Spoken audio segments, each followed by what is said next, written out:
right, we're live. And I'm gonna tweet this out because Brooks, you are like one of our highest live guests when it comes to numbers. No pressure. Yeah, I know, right? I don't know. My favorability might be falling. We'll see. Well, you know, this will be the test. Twitter is or X is our main distribution. So totally. Yeah, now I'll give it some reposts. Let me see. It should be up. Yeah, there it is. I'm gonna retweet this.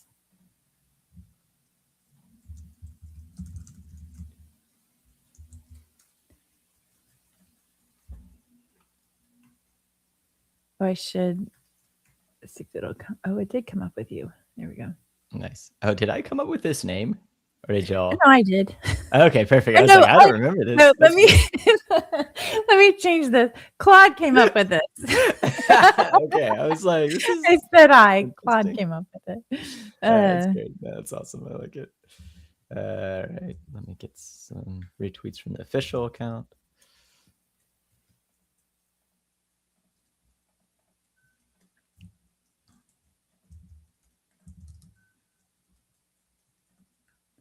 Yeah, that's like basically the opening question I was gonna have was about no React. You know, it's such a good hook to start off with. Yeah, everyone. Oh my God, loves talking about React. Even like the other day showed us, right? People still want to fight about React and Next.js, even with AI. Yeah, like that's right. It's got a grip on our psyches. No one talked about React-induced psychosis. Maybe we should have been. You know, maybe we should have been more aware. Well, so let's go ahead and start because there's several things I'm like, I want to say this, but I feel like it would be better recorded. Okay, sounds good. I'll go ahead and let me cue up the music. Okay. What's up, everybody? Welcome to another episode of Compressed FM, a podcast all about web design and development with a little bit of zest. In today's episode, we have our good friend Brooks talking about Remix 3. Web development and design, who would have guessed? Well, we can do them both, even add a little zest. So turn up the volume, get ready for the best. Let's get it started in this episode of Compressed. Hello, my name is Amy Dutton. I am a senior design engineer at Cloudflare. Hey, y'all, my name is Brad Garapi. I'm calling myself an AI tooling engineer now at Cloudflare. And we have our good friend Brooks. Brooks, I think is the third time you've been on the show. Welcome. Whoa, 3 times. Is this it? After this, I'm done. I think we said 5 and you get a jacket. Oh, okay, cool. Oh, even better. No, it's good. Okay, I'm going to make it my goal. Nobody's gotten the jacket yet. So we'll see. So there were a few things we were talking about pre-show that I was like, oh man, I want to save this for the show. So the first thing is Brad made the comment with AI, all of my projects, my side projects are finished. And they're getting done. So I had, yeah, that's amazing. So I had a little bit of motivation on Saturday and I sat down with Claude and I said, okay, I started all these projects like last year with Build 12. I was going to make 12 projects in a year. And it ended up being 12 unfinished projects. I have all these projects that I want to finish. And so I told Claude, I was like, let's come up with a plan so I can actually finish it. Do you know what Claude told me? Claude said, Amy, just be real. You're still not going to finish these. Just let it go. Archive them and move on. Archive them and move on. I got so mad. And I went over to chat and chat gave me a solid plan. And I took the plan back to Claude and I said, hey, Claude, chat told me this like as a plan. And it said, that is a decent plan. I can see how you would feel like that would be productive, but that still doesn't solve your greater issue. You still have other things you need to solve for yourself. And I finally told it, I was like, I appreciate this. I don't want you to be a yes person, which is weird calling AI a person. I don't want you to be a yes person, but this is not helpful to me. This is not what I was looking for. And then it came back and it was like, okay, I can see how I was a little too heavy-handed. Do you have like a system prompt that's like, don't agree with me? I've never heard of someone have this much pushback. Well, I went to go see, like, what did I put in there?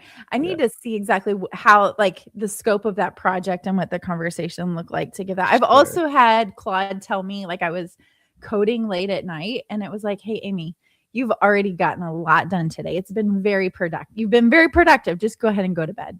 Approach it tomorrow. Whoa. You might have more success. And I'm just like, stop. I want to finish this problem before I go to bed. This is amazing. I've never realistic mode turned on. Yeah. Yeah. Dude, no, you need the freaking AI psychosis, like, cheesing you up, juicing you up, being like, yeah, you're amazing. Right? This is the best idea you've ever made. You're for sure going to make $1 billion off this idea.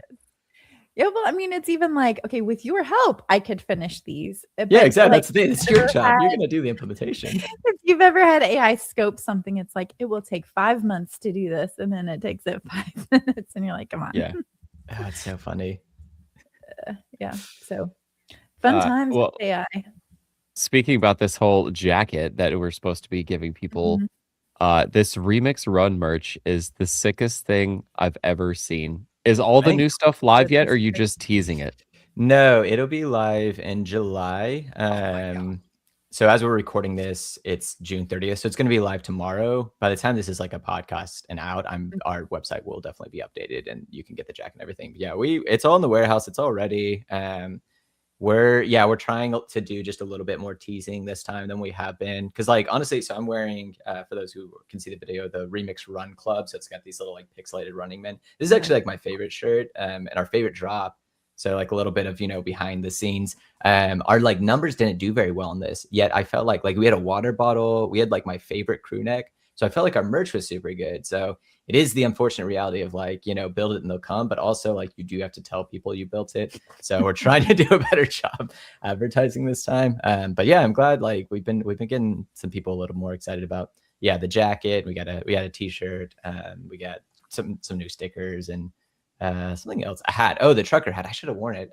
So I'm actually very excited about that one because I do wear a lot of trucker hats being a good Texan, so yeah, I'm really excited about this drop. It'll be fun. It's just like, celebrating a little bit of Remix. We're kind of this like branding narrative and like, kind of idea that we're latching onto is the idea of racing, the idea of building like a car. So Remix like this very, it's this very modular kind of framework. It is all in one, but it also is like broken up by all these different pieces. And so just like a very, sophisticated like race car. I'm not a race guy, but several people on my team are, and they attest that this is how it works, right? You have all these precision pieces.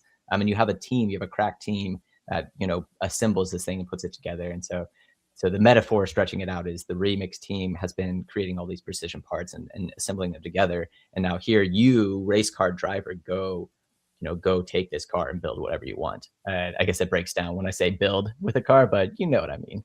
Yeah. I love it. I think you guys have the best merch. And I will say the current Remix site, it takes a lot for me now to be like, whoa, that's an awesome website to get excited. Right? I just feel like it all looks the same, especially with AI, but your website looks phenomenal. And you definitely got the, whoa, this is awesome statement out loud when I pulled up the website. So, good. Yeah. I appreciate it. Yeah, it is so hard. I mean, it's good. Honestly, like the fact that the bar is getting raised, on some things, there's some things I think the bar's getting lower, but on for sure like pizzazz and like wow factor, the bar is super raised now because it is so easy to just get really cool stuff. So yeah, thank you. That means a lot. Our designer Tim, like again, just actually built that, like vibe coded that himself, which is gonna ask. Yeah, and definitely like performance experts out there, like, by all means, tell us what we did wrong. Like we are not, I'm not going to pretend like I'm a 3JS expert. Like there's still, pieces we're learning and we optimized and got PRs actually to improve. But yeah, just the way that Tim and I have been trying to work together. Because before it's like, I would kind of handle any sort of like special projects. So like updating our website, building out new features on doc sites, that kind of stuff. But now, he can just like, it's sometimes just easier for him to just say like, oh, I have an idea. Let me get, Claude, let me get Cursor, whatever to build this thing for me and prototype it. And by the time he's actually prototyped it, right, he has 80%, 90% done. And so my job really with this one was just bringing it into our website, clearing out the old stuff we had, And then just finding little things that I like know as a bit more seasoned, or as a seasoned engineer, which he is not, because he doesn't code. Just can like kind of find those a few pieces that will make it better, even just UX things of like, oh, you know, we should like, you know, we need, when you right click on the top left corner, it should go to our brand asset page, just little things like that. So it's a different way of working together, but it's a lot of AI generated code from someone who does not know how to program, which is wild. I mean, I assume it's built on top of Remix. It is built on top of Remix, and it's a funny one because it is mostly Three.js. So like it being built on, which actually is a testament to what we want Remix to be. We don't want there to have to be some compatibility layer you have to build first to get a Three.js program or whatever, or website to work in Remix, because Remix is very like low level and also like gives you access to like when you want to do stuff with the DOM, when you want to control it, you have full capability to do that. And so it makes it really easy to plug something like that in. But yeah, I'd been like up until that point kind of migrating the whole website to Remix from React, which was a much more like involved process. Also because I was like discovering bugs as we're going and figuring like very much doing the early beta testing, alpha testing really of Remix. So that was more sophisticated, but not nearly as exciting. Whereas then, you know, of course, Tim just comes in. It's like, look what I made, and it's really awesome, but uses like 2% Remix. Let's stop there and ask about like that decision to drop React with this Remix v3 version. You feel like it was an easy decision or a hard decision? Yeah, that's a great question. I do think it was a long decision. I think that's what I can say. It probably feels like it was just like all of a sudden out of nowhere. Our story has been like super confusing to most people, and honestly, like it's been a hard fought like just process. I mean, first I'll say is like I personally think that like everything in tech should be kind of dynamic. We should always be reconsidering like React. If, you know, for those who are old enough to remember, like React was the like rethink best practices framework when it came out, or even just, you know, UI rendering library. It wasn't even really like a framework back then. And that was like, people thought they were crazy for certain decisions they made, JSX being a very big one. So there's this, you know, this reality of like, there's this weird response people had initially of just like, why would you try to do something different than the most popular thing? Which I think is a really sad way to think about tech. Because like, what are we doing if we're not trying to make stuff better all the time? Like who wants tech that just like is ho-hum the way it's always been and doesn't try to like do anything better, doesn't try to learn from mistakes. And if you're going to pretend that React is like perfect, then I don't know, that's a different conversation.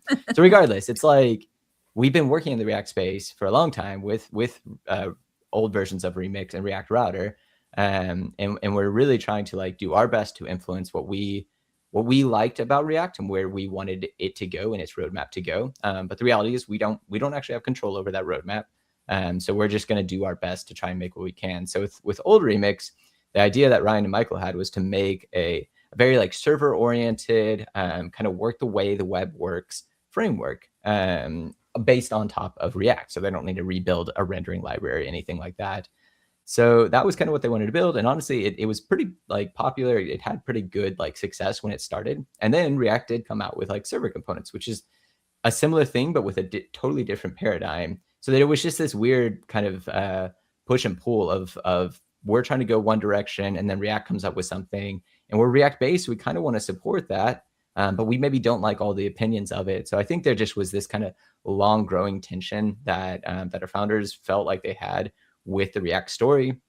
At the same time, not everyone on the team necessarily felt that way. And also with React Router, we have millions of users. We have like, there are so many websites that are built on React, partly just because of legacy again, like that's, but we don't want to like pull the rug out and be like, surprise, React Router isn't React. That wouldn't even make any sense. So we wanted to like support and just, kind of continue to support those users, that story that we had been telling, because we still like what we're doing. If we're going to be React based, we still like the way that we have built a framework around React, and the tools and the APIs that we've given you and the hooks that we've given you, all that stuff. So we want to we don't want to just pull out the rug, but at the same time, like, I think Ryan and Michael were just like, hey, we've been in the React space for like over a decade at this point. We kind of see the issues. We don't really we don't really have, much say on the roadmap. And honestly, we kind of think that we have enough good ideas to build sort of our own thing. So that was the impetus. And honestly, that had been stirring for so long. And I think in a funny way, I think AI and like LLMs made it a lot easier to actually do that. Because initially the idea was like, we're gonna fork what were we gonna do? Preact. We're gonna fork Preact. We're gonna start with that. Let's start with something that exists. But like with LLMs, it was very easy to not create the finished product by any means, but to explore like really quickly, say like, well, what if it looked this way? I'm going to come up with an API, and then like it can do all the work underneath, and it doesn't have to be perfect, but we can just explore. So the ability to prototype and explore what a rendering library would look like, that is kind of based on fundamentals that we like, that removes hooks and is more just based on JavaScript variables being your state. That's a little bit simpler. That's built on JSX still, so we can keep the pieces of React that we really like. That just ended up being really easy to prototype that out. And then before you know it, that like all good projects, you end up prototyping something like, oh, actually, I really like this, and I really like these pieces. Of course, we've already gotten a good bit of feedback from the community that is plugged in, and I've changed a number of things, and probably still will. We're still in a beta and whatnot, but yeah. So it was a long decision. That is the best way I can say it, Brad. So you just talked about like some of the things that React gave us that y'all have a different take on. So I feel like the two most important things that came out of React were the component model, and then call it whatever you want, but like UI as a function of state, or re-rendering, or that bit. And I think that is a bit that tripped a lot of people up when and how things re-render. Are you leaving anything on the table by leaving React? Like, I know that Remix provides a a declarative function for calling re-renders. So instead of it happening automatically, imperative. Sorry, No, so instead of it happening automatically, you say, I want it to re-render now. Still has like a component model. Is there anything that React provided that maybe Remix doesn't kind of fill that gap? Is there like the notion of a context provider maybe, or ways to like drill data down? How does that work? Yeah, great question. No, so we do have a context provider. That's pretty simple. Basically, any component actually can be a context provider, which is kind of nice. Sweet. There's a little less ceremony. In terms of the component model, and also let me say, like, Remix is more than just the component model, which we can certainly talk about the full scope. But I definitely, I think focusing on the component model is kind of nice, because it is, it's the most like, it's different. It's your day-to-day, how you think about it, how you work with it. Yeah, especially as a more like, I've always been a more front-end oriented person, and more interested in like what gets rendered to the user interface. And it's pretty hard to do that with just a, request response model. Eventually you do kind of want something that's a bit interactive. You want CSS, you want JavaScript to do interactive bits. So yeah, there's certainly that piece. What we're leaving with React, I mean, primarily is like, React is at this point, especially the core model, is a very stable piece of technology.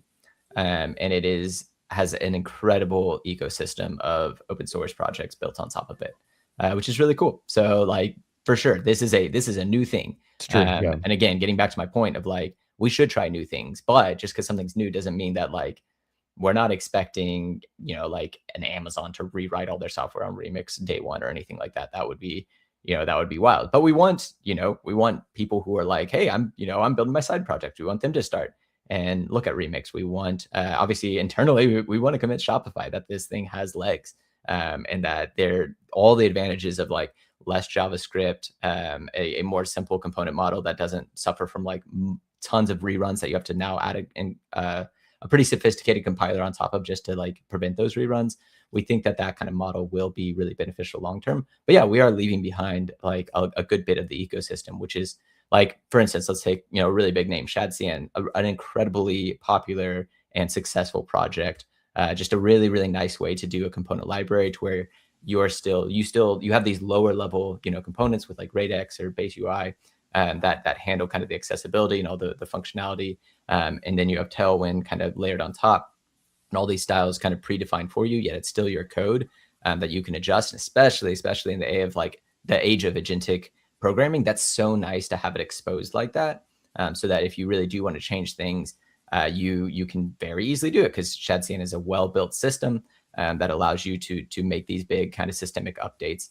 So we're leaving that behind. We are actually building our own version of this sort of thing. We have the idea of our own components that we built out, that like we have like accordions and drop downs and all these different components we're building out, and styling systems that we think work pretty well. You can still use something like Tailwind if you want, of course. So we do kind of have to fill that back in. But yeah. So I don't know. It's a tall order. So yeah, we are leaving that behind. I don't know. There's not really a better way to say it. But we're trying to also build it and build it the way we like to, because we have opinions there. Surprise, surprise. I'm going to ask a really controversial question. Okay. Do you feel like, I feel like in some ways the framework wars are over, and that AI kind of determines those things. And what makes, to me, that's like the biggest thing that Remix 3 is going to have to overcome, is the fact that none of the models have been trained on it yet. Yeah. But I've also heard that you guys have used AI to do a majority of the development. Yeah. So it's like, it obviously works with AI. So maybe talk about those two things. Like, I don't know. Yeah. So, okay. There's that. Yeah, no, it's a great question. There's like two pieces to this. So there's the it working with AI piece, right? And then there's just the psychological, like, why would I even use it, right? Or the marketing, the cultural, maybe, I don't know, aspect. So the how to get it to work with AI. Funny enough, yeah, this is the one that people were like, why in the world would you build something new? It's not gonna be in the training data. Like exactly what you said. And I actually love this argument, because it was a really good, like, okay, let's see. I don't know. Like nobody knows how this is going to work. So our bet was basically, and this was before like skills were a thing. Like MCP was pretty much the only thing you had. And I've always been very against, like, I'm not against MCP. MCP is great for the uses that it has, or at least it serves a purpose. But the idea of like when open source maintainers were like releasing MCP servers, I just thought that was so wild. I was just like, what are we doing here? Like, this is not the way, guys. We can't have a server for docs like this, whatever. Anyway, that's kind of a tangent. So no one knew what this would look like, how to do this. Skills did not exist as a concept to like backfill, in when you have new APIs and stuff. So there was this big question of like, has the greatest thing that we've been given, this like almost infinite information technology, has it actually become the curse? Does it stop like new development because no one is ever interested in something new coming along? And I think what we've discovered, and a lot of people have discovered, is like, that's not really how it works. So our bet was basically, let's make something that is, again, like built on, the web, built on existing paradigms that already exist, existing APIs that are probably already in the training set, and especially with the component model. The way it works is it's all built on like JavaScript functions. So JavaScript variables. So with a component, you basically have, like in a regular function for React, you just return JSX, and whatever you return from your function is rendered. For us, and then you have hooks and stuff, and they make updates happen. For us, we have basically two phases. So we have your setup scope, and then you actually return a function, and that function returns JSX. So basically just take a React component and then add one more function inside of it that returns JSX, and that's what you've got. So you have at the very top of it, before your return function, you have setup scope. And so you can set up variables, you can set up whatever you want. And then inside of your, what we call like the render scope or the update scope, inside of that's where you can do your logic, and you can call things like your handle.update, which will cause the whole thing to re-render. It's definitely very hard to talk about in the abstract, but the idea is like pretty much it's just, you have these two concepts of the setup scope and the render scope, and then you have a function that it's like, whenever you call this, you're going to rerun this. And so then how do you handle state? You just update variables. That's actually how like most people do programming when they first start. It's a pretty simple concept, because it's the concept we teach to CSS, CS 101 students. You have a variable and you want it to have a new variable. You assign that new variable, that new value to the variable. So that was kind of our thought process. That was our philosophy and our theory that, hey, this is just JavaScript. This is just how programming works. Therefore, an LLM knows how programming works, so it should just be able to do it. The reality of what we saw is that it did a really good job. for the most part, but it still for sure does fall back to like React because it does kind of look close enough, or it can. But at the same time, as we were developing, this is where Skills kind of came in. And so Skills really helped create this just this kind of gap filling of just saying like very quickly being able to say, hey, this is not React code. This is Remix code. And so that was our first experiment, was just using Skills and getting them to kind of get us started. And we were having pretty good success. And then more and more, what we've started finding is agents actually just do a really good job whenever you ask them to do something, reading your files first. So even more and more, I'm finding less and less I need like a really heavy skill to tell it all this stuff. I'm just amazed at like these current models that are mostly trained on React code, just taking a quick look at my my project folder and a quick look at a component and saying like, okay, I get it. That's how it works. I'm going to do the exact same thing. I'm going to call this update. I'm going to do this thing. If it doesn't know an API, if you ever watch an agent like without Skills, it'll start grepping your node modules pretty typically. So we started just shipping our docs and our node modules and pointing it to that. And so if it doesn't know something, it just goes in the node modules and it finds the markdown it needs. And then it's like, all right, great. I've got the context. So from the technical standpoint, I'm actually just like, I'm so convinced that we've got to drop this, like, if it's not in the training data, it's a bad model. I think good paradigms are good paradigms. Good programming is good programming. If it's good for a human, it's going to be good for AI. So I think we need to stop worrying about that. Okay, on the other side of your question, though. That's a solid argument, too. Yeah. I would say, like, too, since you guys have used all those things to, like, used AI to help build it, that it's actually set up better than, like, say, React or a lot of these other projects because of the way that you've built it and, like, the built-in skills and all those things that you've provided it with. It certainly gives a faster feedback loop because like as soon as the model starts struggling with something, and this is actually, we did get rid of a lot of ideas we had early on because as we were developing, we could very quickly see like the model just keeps struggling with this concept. Why is it struggling with that concept? And then, I would start to try to write code without AI and I'd be like, I'm struggling with this concept. So like, I think we should maybe actually listen to the model on this one. Yeah. Which is kind of, I don't know, it's kind of a ego killing, right? Because you like to think that your first pass at stuff is going to be right and like you can't let the LLM, but honestly it's actually really good because like if you think about an LLM in the most pessimistic view, it's like the most average person. It's like the most average, you get all information, but the most average version. If the average thing can't figure it out, your thing's probably too esoteric. If the average thing can't work with your thing and do the type of sophisticated UI building you want, then it's probably underpowered. So that average is actually a really, really helpful indicator when it comes to building out APIs. But, well, yeah, Brad, do you have a question?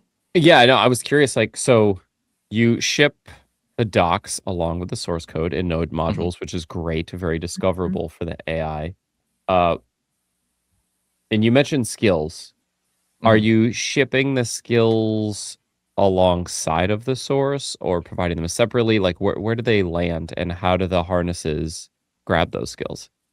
Yeah, right now, that's a good question. The skills one is still kind of always in flux because it is like everyone's figuring out the best way to use these things. We certainly go overboard, right? And create way too many skills or we go anyway. Right now, we're just with the template that we have, the starter, like, npx remix new kind of CLI command that you run, it will come with an agent skill already installed in the like .agents directory. And every harness except for Claude will immediately pick that up. So sorry, you Claude code users, you need to make your .claude file or whatever. I'm not going to do that work for you, but that's a personal beef. So yeah, at that point, it's off to the races. We'll keep refining that skill. That skill was like our first pass at docs, honestly, like because we have not released great docs yet. I'm currently working on that. And so those actually are our best docs, which funny enough, because our theory is like, again, to your point earlier, Amy, it's like, who's really going to try this or not? React is so prevalent. The people who are probably going to try it are tinkers and experimenters. And those people are probably just going to be like, hey, AI, build me a remix app, and that's what we experienced. There are people there were actually more people than I expected. And this was a good, like, kind of reality check who did come back and were like, I would rather read docs first. I would rather have the high level overview of this first. I'm not going to throw an agent at it. But there were still plenty of people who were like, yeah, who cares? I don't care what the code looks like. I'm just going to ask it to vibe code and see if it even works. Because if it can't do that, well, I'm not going I'm not going to keep Mhm. going with this. But if it works well out the gate with an agent, then like, awesome. I don't know. I might check this out. Okay, is the bundle size smaller? Can I read the code and understand it now? What else does Remix give me that like React out the gate doesn't give me? Oh, it gives me a file upload handler. That's pretty cool. Oh, it gives me a Mhm. fetch router. That's pretty cool. So then you start to get this discovery in theory. Yeah. I found there's two types of developers. There's the kind that love the magic and just like give me everything. And then there's Totally. the other kind that are just like, I have to understand Yeah. what are you doing before I even do anything. I feel And- like Brad and I are in opposite camps there. I'm like, I'll take all the magic. I gotta know. Otherwise, I just Totally can't get along understand. with something. That's Yeah. so funny. I think it's so interesting too, because like the place for magic in a framework, I do feel like is like almost dying because I feel like the LLM is the magic to me now. Mhm. It's Yeah. like I kind of would rather, the LLM, you do magic, but I want this stuff underneath not to be like, I don't know, be really guts out, because then I don't know, I find the LLM also works really well with that, because it's like I can Yeah. see everything, I can get how all the components work. Only hide the stuff that actually like truly needs to be abstracted, not that's just like, oh, this was a delight as a developer when I typed a key that like it was a little bit easier or something. I don't know. I could be wrong. That is like a very, that is a current take I'm Well, still working through. I think some of it's a balance, right? So coming from Redwood, where we had all these generators pre-AI, Yes. and then moving into AI, it was like, we don't need all these generators. But the thing is, it took 3 times, not even 3 times as long. Like I would do tests where it's like you can run literally like a 2 to 5 second command that will install Tailwind, or you can pass it the docs and it'll take 2 to 5 minutes. At the time, it's probably faster now. Yeah. And it's not necessarily deterministic. So, it's kind of a balance, but as things continue to get better, I feel like that gap is going to close. I agree. One thing I wanted to ask you really quick. So at Cloudflare, I am on the documentation team, and just trying to figure out like the future of docs too. Did you guys have AI write your docs like as it was helping write the code?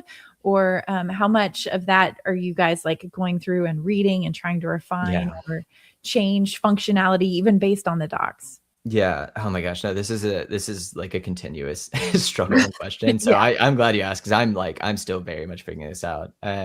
So historically, I haven't actually been that involved with the docs. So what I've seen though is basically up until now, sorry. And then so what I've seen is that with like all the individual Remix packages, because that's how Remix is built. It's a bunch of like really small single use packages that all get wired up together. I think like Unjs is like a good example of how this is done. There's a lot of other projects that take this approach. Lodash, funny enough, took this approach, but after the fact, they kind of did the opposite. They unbundled themselves.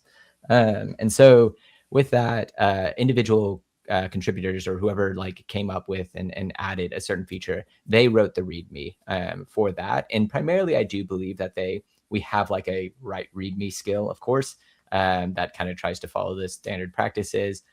They are obviously reviewing it. They are, definitely working to make sure it's right, but it is technical documentation. And honestly, LLMs are pretty decent at just like, give me the freaking facts. Like, especially if you get it to take out all its like LLM speak and like, here's the site and all that stuff. It does a pretty good job of like, yes, here are the facts, and I'm going to put them in bullet points and tables where it's helpful and all that kind of stuff. So my understanding is those are primarily AI generated. Yeah. As for the, and I think Ryan did work on some docs that he probably worked on a little bit more, but I think he's still heavily leaned on AI. As far as the skill itself, that definitely, I for sure had an LLM like create that, and the way I would process it, I don't know, this might be exposing myself too much. I really don't like using evals very much. I think that it's just way too much like of a it's a very narrow target that I think you're just like getting your evals to pass like one set of things. So I'm much more still like, call it taste, call it whatever you want. I would rather just use the skill and actually get a good experience and a good vibe of how well did it work, and then give that feedback and keep working. So I pretty much just get the LLM, take all the context, build a skill. All right, I'm going to use it now. Hey, you did all these things terrible. What was wrong? Where did you get misled? And then get it to keep doing a few passes. And I found that at least for like first passive skills, that works pretty well for me. Instead of like trying to handwrite skills. So that's the way I approach it. I don't know if that's a good idea or not, but that's how I do it. And then finally, go ahead.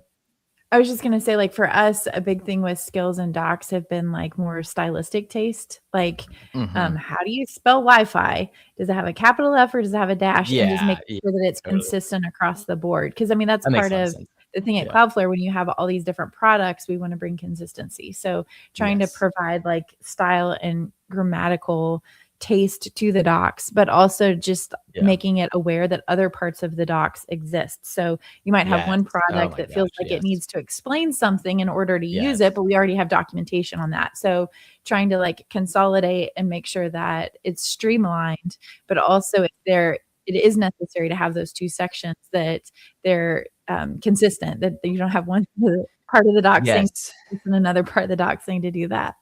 No, that's great. And that's honestly like where my focus has been, because now I am trying to work on, I guess what you would call user guides more so. Mhm. Kind of trying to fit that other piece of like, okay, hey, there are a lot of people who actually want to grasp. Actually, it's not even just people want this. We realized even using this of like, it's so impressive to me how much garbage you can create with AI if you don't actually know what you're doing. But AI is not going to stop you, except for in your case, Amy. Apparently, where Cloud is telling you to stop, everybody else, it's not doing that.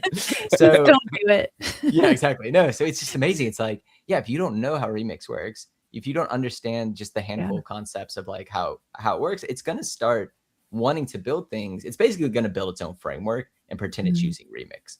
That is kind of how LLMs go. It'll do this with React, by the way, too. It'll do this with React Router and Next.js. Like, you got to have some context you're adding. And honestly, yeah, maybe skills are it, and you just make the perfect skills and the perfect harness, and we never have to think again. But I don't know. At this point, I'm still like, I think it's better if you as a conductor know these things and build it. So yes, like with those docs, they're so human facing. LLMs will definitely read them, but they are so human facing that I'm much more like careful of having them worded correctly. And then exactly what you're saying of like that kind of progressive disclosure for humans of like, okay, I just introduced a concept and I tried to do it like that 2-phase, the setup scope and the render scope for a component, a Remix component. I want to explain that in like a couple sentences in your getting started experience. And I want you to very easily be able to like link off, right, and go to the deeper doc that really talks through this stuff and really holds your hand a little bit more and really explains all the nuances and all the other things. I don't really want to distract you with that now. I don't want to rewrite that multiple times, even though AI could totally rewrite it for you multiple times. It doesn't care. But like as a human and as someone thinking about like our human context and ability to understand and our ability to keep attention on something, like I'm much, much more careful about the way I'm writing that. But I'm still using AI a good bit. Like I do a lot of like, I'll bullet point for it, get it to write it, and then be like, oh no, you like this part, you're like way over explaining, this part you're under explaining.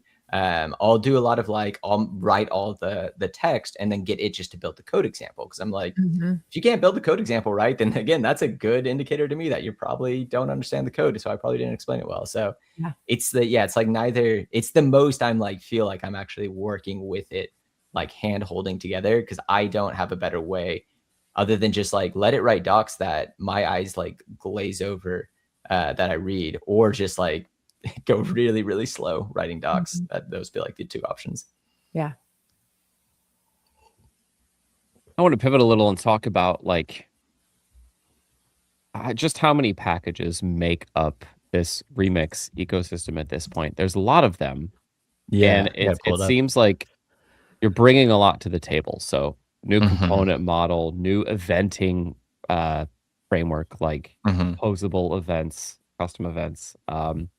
An ORM, I believe, is there as well. A component library, like all this stuff. Is there anything that's going to kind of help glue this all together? And to tee this up with an example, I think like Laravel and Rails have these notions of like CLI tool that helps you scaffold either a route or a model with CRUD operations. Even I think some of them like build up the forms that do the CRUD operations. Is there anything that's going to be at that layer in Remix v3? Yeah, that's a great question. So we do have a CLI already built out, and the CLI has like, I'm pulling up the docs now just to recall everything it has. So it has a right now you can scaffold out, just the basic template. It has like a doctor command to try and find like issues and whatnot. We actually have a testing framework built in already. So we have our own kind of testing framework. So it's looped into that. And I do believe there's desire to keep building this stuff out. Cause we're heavily inspired by Rails for sure. Like we're unabashedly, inspired by Rails. React Router was actually, no, I'm mixing up. It was inspired by something else. But regardless, Rails has always been a big part of just a project that has inspired us, and wanting to build like a full stack JavaScript framework that really does not truly exist. When we talk about Next.js, when we talk about React Router, they're not full stack in the sense that Laravel and Rails talk about it. But also we laugh at those guys because when they get to the front end, they're just like, I don't know, pull in React or something. Right. So we're always throwing things over the side. And with Remix, we're trying to build the whole thing. So yeah. So when it comes to the CLI, yes, we do want to build that stuff. Also, to Amy's point, though, it's like, man, LLMs can just kind of generate this stuff. So how much do you want to work on your scaffolding tools? Is it helpful to an LLM to provide, a CLI where it's like, oh, instead of me trying to generate all this code, I just call create a little model. So we're going to continue kind of figuring that out and exploring that. I do think that we want to build out more of that, but it's going to be a matter of like figuring out, what's actually valuable, where are people struggling, before we delay our launch several months just because we want to build out like a killer CLI. So we'll continue kind of developing that. But as far as taking all the packages, I lost count. I think we're between 30 and 40 packages at this point. So there's a good bit in Remix, because like you said, it does, like, a lot of what we've been talking about is the kind of component model. All of that is like really shoved into just the UI package. So there's like all these other packages that handle kind of the backend. So yes, we have like a data table and data querying kind of tool to handle migrations as well. So we have all these pieces that kind of handle your database pieces, as well as like the fetch router is like a really, really core piece of all this. And so it's a router based on kind of fetch protocol. So it's very much like an equivalent of an Express or even a Hano or whatever. So you could use this purely as an API, like RESTful API kind of endpoint thing. You also, of course, can hook it into a renderer function that will render, streaming server-side rendered HTML built from Remix components. So this is kind of how all these pieces kind of build together. We have a data schema, like a parser and validator, very, very similar to Zod, actually built on the same schema that Zod uses and that they kind of open source. So you could use Zod instead if you really like Zod, but hey, you've already installed a Remix. Why not just, use Remix/data schema, and then you're off to the races. You don't have to install another package. What else? We got testing, like I said. We have like, form validation. We have question about the testing stuff. Will, because it's kind of all under the same umbrella, will it kind of handle, mocking what needs to be mocked, or, like how do I put this? Like, maybe there's an integration with the ORM where you can like seed test data or something like that, right? I would assume this testing package is going to kind of do some of that setup and scaffolding for you. Totally. Yeah. That's a good question. And I'm not in charge of like that development specifically. So right now, kind of the way that we develop everything is we want everything to be, useful on its own to start.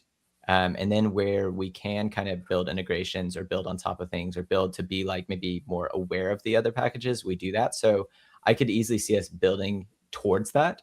As we find the use cases for it. I don't think we have that capability. Like we do have mocking, because that's like a pretty basic one. I don't think we have like a first class, like, mock the database piece. So yeah, sure great the question. Community will help with that stuff too. Like as you release it, they'll have feedback to be like, this is something that we really need. This is core.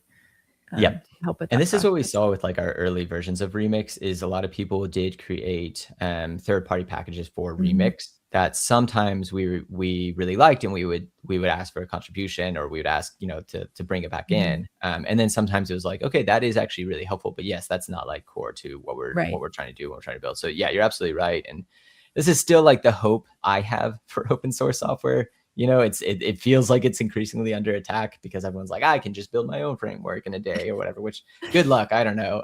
But yeah, my hope is that it's like actually our collective minds figuring out what patterns work and what don't work, what we actually need and what we don't need through the open source process is still just a heck of a lot better than everybody lives in their silo and has their like bespoke Claude built framework.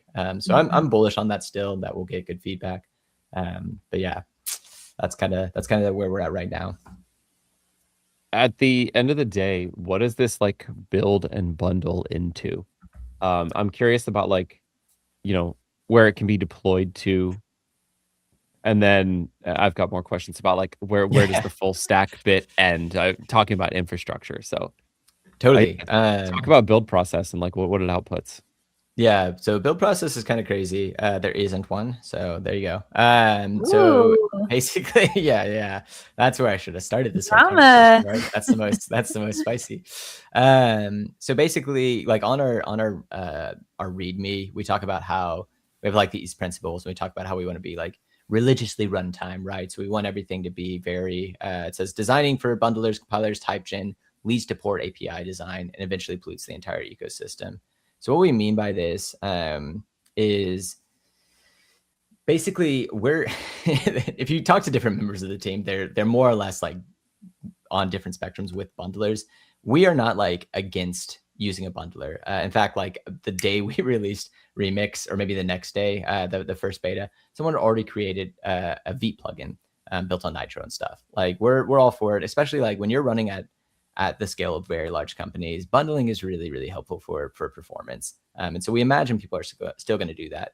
But setting the constraint, because, constraint helps us focus, right? It helps us decide what's right to build. But setting the constraint to say, we're not going to lean on bundlers. We're going to lean on how the web works. Because the web actually, believe it or not, is built so you can use it without bundlers. You can actually load JavaScript without needing a bundler. I didn't know this when I first started. I thought you just needed the crazy Webpack config that everyone was giving. Right, you're doing so ESM first. Everything's ESM. Yeah, exactly. So everything's Okay. that's definitely pretty table stakes there. Everything's ESM first, and we have built in like an asset, basically an asset server is kind of what we call it. It's just remix/assets, and so this thing is kind of the glue and the piece that we built that will like take you specify, hey, where do I look for JavaScript that should make it to the client, and it handles like the transformation, the small amount of transformation that it does, because of course we do have JSX. So we're not like, we're even making small compromises here because JSX does not run in a browser, at least not right now. But it's still doing it at runtime. It's still doing that transformation at runtime. And we have, all sorts of stuff like fingerprinting built in. So we have all these features that still make it performant, to allow for caching and all this good stuff. But by default, that is like the experience we give you. Is the difference between dev and start is probably going to be things like minifying and fingerprinting, but not running a entirely different bundling process that then creates all these different modules that are completely different from what your source code looks like. So your network tab is, okay, besides fingerprinting and all this stuff, is essentially going to be one-to-one your file tree. Yeah, it's kind of crazy. Right. Okay. Yeah. Okay. Yeah. Right. So downside being, without a bundler, more network requests, but you're getting your raw source code, and like that makes a whole lot of sense. Yes. Okay. And this is the piece that we're still, we're going to experiment and we'll try. Like we are trying, we're trying to go one direction very far to see like how far can we push this, because we feel a lot of the web has like not tried to go this direction, and we actually think that it's based in a lot of like kind of old issues. So like with HTTP 2, for instance, as a protocol, it is much better at handling multiple connections. It does not have the same downside that HTTP 1 does, where it's like, I think 6 concurrent connections that it can do. So some of these performance issues are a bit rooted in kind of old problems that we had. Again, I'm still like, it all works with a bundler. You can pull in Vite and it is super easy because Vite is an awesome project built so well. So yeah, you are not required to go this way, but we want to see how easy it is. So like with the Remix website, it is just using the asset server. And so far we have not had issues with network, traffic being a bottleneck and causing poor performance. Wait, okay. So help me understand the TypeScript story then. Like, Sure. Is this something where it's like, oh, if you use Node 24, you can just run the TS, right? You still have a server running. Yes. So you could get away with no bundler in Node 24 by stripping the types out and running the TS files raw. How does that work with like the JavaScript that goes to the client? So we actually have a small package called remix-node TSX. So this is like our very basic server that handles kind of that piece for you. Okay. So we have that. So it will strip the types out of your TypeScript out of your client side code and deliver raw JS. Okay, cool. Cool. Yeah, So like, and then we have the things you would use a bundler for anyways, you're taking care of. TypeScript and JSX. It's just, otherwise, like what are you need a bundler for? It's at runtime. Yeah. And again, it's kind of to your point of like, oh, okay, well, you have performance concerns, so you want to pull this stuff in. The problem is, and again, we're not against like performance. Oh, actually, sorry. Let me say one thing on assets. I was trying to pull it up. So assets actually does all the work that it does to transform stuff. I'm pretty sure it's built on top of OXC and that project, which is like what has come out of Vite and right. And what is their parent company at this point? I mean, it's you guys. Void Zero. Void Zero. There you go. And so we actually are using a lot of the stuff that they've created. So again, shout out to the Vite team. They've done like such an amazing job building really, really great fundamentals. So the asset server actually, handles a lot of that stuff underneath. But yes. So why do you need it? Okay, maybe performance, and we're all for performance, like by all means.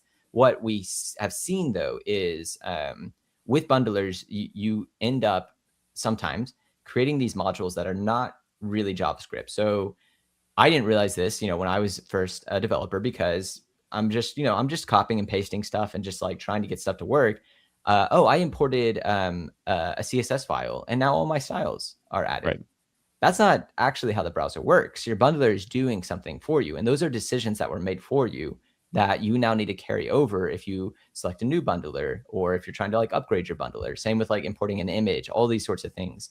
So that's like why we're trying to avoid building a framework for a bundler, because as soon as you start building for a bundler, you go with the magic that we were talking about, Amy. Like, you do get all these things that are like, oh, this is really nice, but magic has, consequences. Magic does like bring in a whole lot of stuff. And so now you're not actually writing JavaScript anymore. You're writing bundler script. And we want to be really careful about going down that road again, because we've explored that road before. And so we're trying something a little bit different. Okay. Well, you mentioned the keyword that is the exact segue where I wanted to go next is Void Zero, Vite Plus, right? Vite Plus being like this new framework that is very much geared towards running on one specific set of infrastructure. That's Cloudflare. Mm-hmm. I want to understand kind of where the full stackness of Remix stops. The hosting story, if you want to connect it to a database, does it work with things like D1? Essentially, how compatible is it with Cloudflare versus like a raw node server or Vercel, let's say, something like that? Mm-hmm. Yeah, I will say Cloudflare is always the tricky one out on this one. Yeah, you guys have gotten a lot better, but you don't always make it easy. Our goal is always to build on web standards. So if you're not using a web standard, then that's more on you than it is on us, is gonna be kind of our opinion. And again, Cloudflare has actually gotten much better at this. Our goal is like, we're trying to build it, very runtime agnostic. That's the goal. It still's got to be JavaScript, obviously, because JavaScript is the only truly full stack language. Sorry, the browser one, it ships JavaScript. I guess you could try to do anyway, you could get crazy, but not really. So JavaScript is the full stack language. We're stuck with that. And so that's how we're going to build it. The back end, for the most part, yes, we are our experience so far is deploying on Node. Because that is the one that is like the most, it works, and it's going to be the large majority of what people use. As far as Cloudflare, I've done some experiments. We've definitely worked on it. Again, using Vite, and especially Vite with Nitro and whatnot, it works perfect. It's great. It's already, set up again. They, the team and other contributors have done a great job already making that story great. So yeah, it works there. As far as D1, I think we already have experiments of a D1 compatibility, or not compatibility, but a D1 driver or whatever you call that for the data table. So yeah, we want to support that kind of stuff. And again, to Amy's point, we'll probably end up seeing for certain tools, we'll see open source contributions first, and maybe continuously depending on the size of the project. So right now, I think we have a SQLite adapter, and we have a MySQL adapter potentially, and then a Postgres one. I think those are the three. Don't fact check me on that, but we have three, and it's kind of some, the more general, the more very, very used ones. But we have had people, I think, already contribute PRs to try to add a D1 database. So expect to see a lot more. We definitely, we love Cloudflare. We love the folks there. We want stuff to work there. But yes, our orientation right now is for sure if it's a web standard, it works. And Node.js is definitely going to be, it's just the easiest one to make work because it's your own server and you can control everything. You're not having to kind of work with the particularities of Cloudflare Workers. Sweet. Well, what's left before 1.0, right? We're still beta at this point, I believe. Well, 3.0 because we're terrible at 3.0. Yeah. That's a great question. What's left? So our goal, we're getting pretty close to releasing. On my end, it's docs, it's documentation. I'm really trying to work on that story. We've also, we recently kind of or at least are about to land a bunch of these components, these pre-built components. So there's that piece. We're definitely dog fooding, trying to figure it out. And it's really just scoping it down because this is the question of like, we are shipping stuff on it. There's maybe some rough edges or maybe just some, and a lot of those rough edges are just things that people don't know. And there's also just a lot of like bike shedding we could do. So right now, our team, summer always adds a lot of vacations, right? And adds a lot of asynchronous talk, but we're planning a release pretty soon. And I think it really just requires us sitting down and saying like, okay, hey, we have all these ideas. What can come after 3 and what has to come before 3? Draw that line in the sand and then ship it. So it's hard to give you the specifics because we are still kind of in the middle of those conversations. But we're more and more shifting from active development to actually like dog fooding and writing docs, which is encouraging. The one that I'm very much ready for is HMR, so hot module replacement, our version of it. So that one we have a PR up for it, and so I'm hoping we land that before because funny enough, like I don't know, with LLMs, I was kind of like, do we need HMR anymore? Do we really need, like, who cares? The agent's doing everything. But then watching an agent struggle for a network request to come back before it can update anything, I'm like, actually, I think these things would prefer HMR. I think they would prefer to change the styles, go, look at it and see that it already updated and then continue on their way. So that's like a personal one. I'm just very ready for us to get in. It's also quite challenging because no bundlers. So how do you do HMR in that world? Yeah, and I will say I feel like y'all made it probably a little harder on yourselves by projecting from React in this situation because now you can't really say here's this framework, but like build your own UI. Like you have to kind of come with something ready. Yep. And I think that was just like a mountain of work because building a component library is very, very tough. That you have to kind of overcome before really saying to people like you can actually use this out of the box. Oh yeah, I agree. I don't know how we would have done this without like LLMs at this point. Just all these ideas we've had. Say again. It just would have taken longer. Yeah, I think that's true. The funny thing is, I was just sitting here thinking the crazy part is, Brooks, you and I were at React Summit together.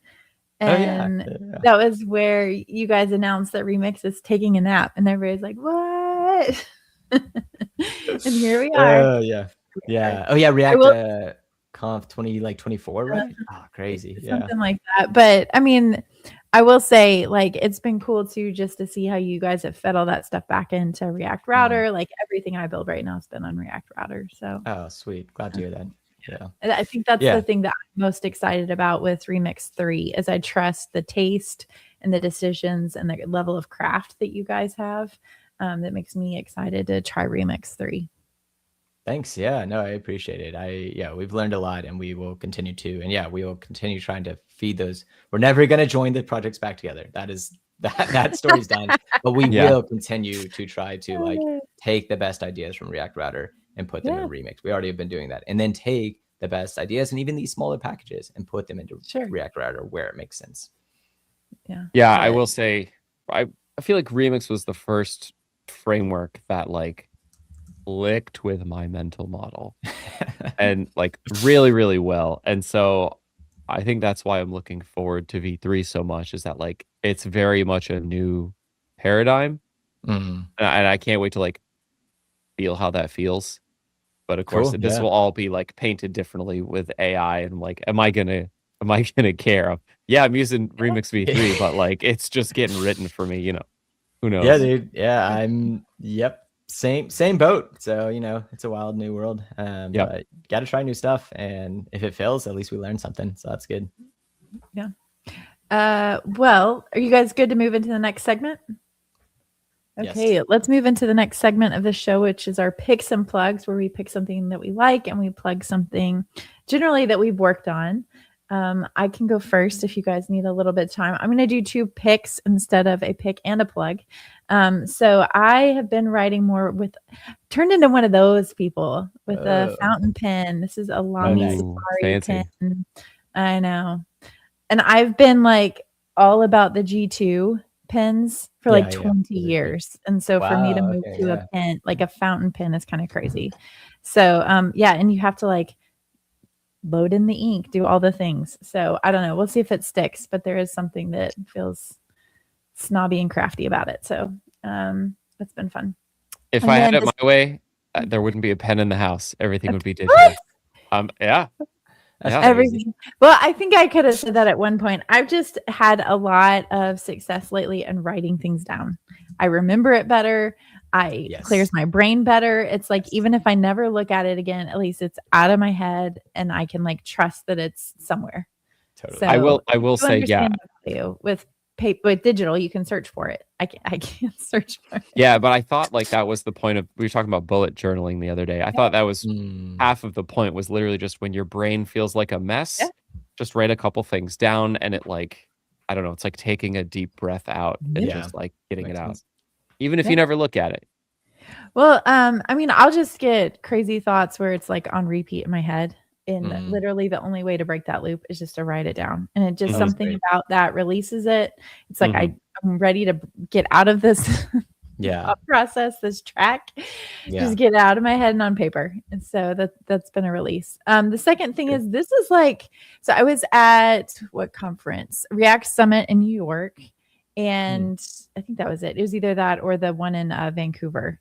But anyways, the point is, somebody else recommended to me, and I wish I knew exactly who, because it might have been Brian.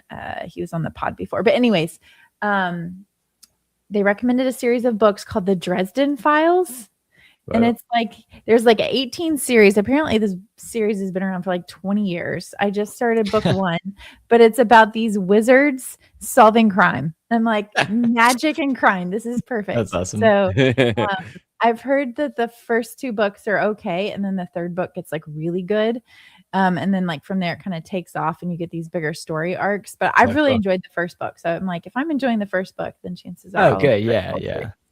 I can't. Okay. Sorry, tangent. I can't stand when people are like, just get past, X amount and then you'll like it. It's like, what are we doing? There are things that start good. So the fact that you're enjoying the first one, that's awesome. I'm really glad. That's how I feel about Parks and Rec. I'm like, get through the first season. Oh no, I just say skip it. Really? If it's that bad, you should skip it. I liked it right from the get-go. I thought it was funny. Really? Yeah. The lack of chemistry. That's rough. Wow. Okay, I see how it is. What you got? Sorry, who? Oh, Brad. I was just saying, I was going to give you more time if you needed it, Brooks. Thank you. Appreciate it. I'm going to do 2 like foreshadowing picks because I don't have them yet, but they're on their way. And like, I've heard nothing but good things. Like I ordered them. So Dungeon Crawler Carl is on its way. I've heard nothing but good things about this book. I can't wait like every other day in my life right now. Yeah. That's so fun. Yeah. Well, I just gave in. I was like, fine. Like I haven't read a fiction book in like 15 years. So fine, I'll do it, And this seems like a good starting point because I hear it's very like video gamey and stuff. What's that? It's a whole series. I don't know how many. Yeah. There's 8 books apparently. There you go. Yeah. Okay. Yeah. So you're committing to the book version. You decided, are you going to do the audio along with it? I had a whole like crisis of like, do I read an ebook? Do I read a physical book, or do I listen to the audiobook? Because I heard the audiobook was very good. And I'm like, look, if I'm reading anything digitally, it's going to be on an Apple like product. Like I want it in Apple Books. I'm very like first party with this kind of stuff. And it doesn't exist there. So I'm like, fine, I'm getting a physical book because I have a bookshelf and I like that. Yeah. Like I don't read a ton of books. So anything I read goes up there, Yeah. I'm a big physical book kind of guy. So yeah. I read the first one and then I could not commit, but it was really fun. It's like it's like popcorn basically, like or potato chips. Like it's just a good time and you just keep eating them.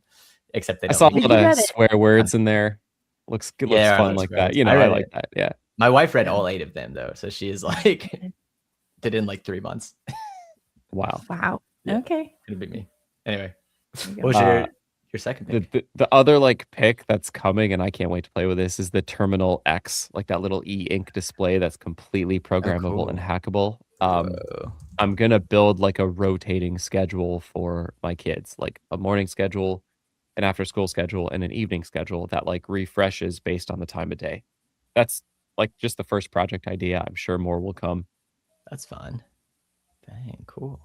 But it's all just like a web request that returns like a liquid template. It's pretty chill. So I love Nice. that. Yeah, that's great.